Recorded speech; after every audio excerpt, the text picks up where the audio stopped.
Puku and Pyuki were inseparable, not just as partners in law, but as partners in their dreams from the cobbled streets of their small town.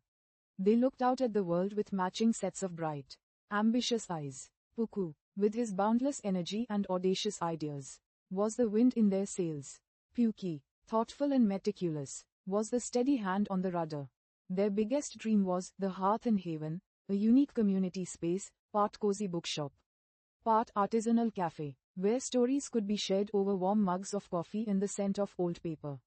They poured their savings, their sweat, and every waking moment into making it a reality. The early days were a whirlwind of exhilarating effort. They painted walls themselves, built shelves from reclaimed wood, and sourced beans from local roasters. Every small victory, the first sign painted, the first coffee machine installed, felt like a monumental achievement. Their love and shared purpose burned brighter than ever.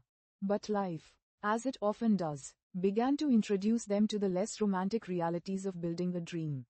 The initial surge of curiosity from the townspeople dwindled. Long nights poring over spreadsheets revealed dwindling profits and growing bills.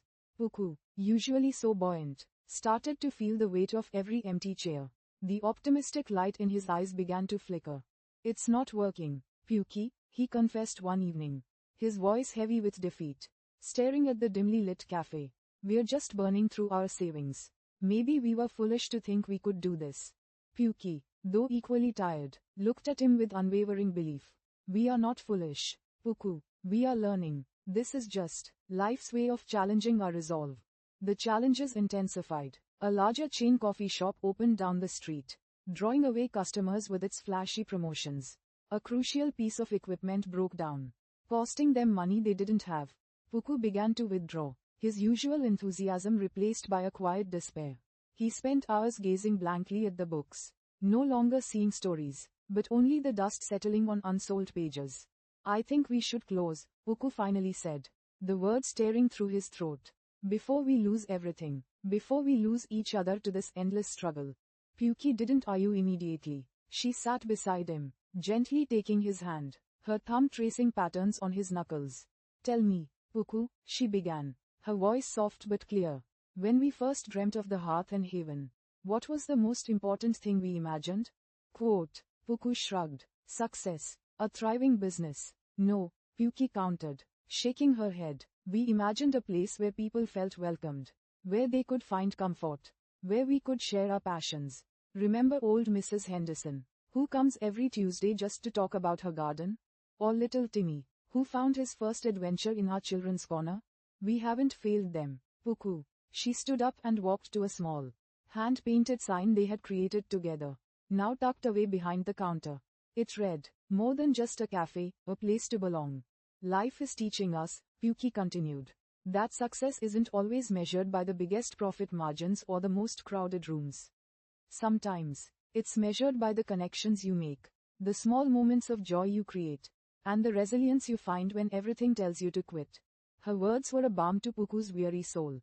They were a reminder of why they started, of the deeper purpose that had been overshadowed by the relentless pursuit of numbers. That night, they talked for hours, not about closing, but about pivoting. They couldn't outcompete the big chain on price, but they could on heart. They started hosting free community storytelling nights, local artist showcases, and book club meetings where Pyuki baked her grandmother's famous shortbread. Puku, rediscovering his spark, began to offer free reading sessions for children. It wasn't an overnight turnaround. The struggle was still real, but their perspective had shifted. They learned to celebrate the small victories. A new regular who loved Puku's poetry recommendations. A heartfelt thank you note from a satisfied customer. The laughter echoing through their cafe during a community event.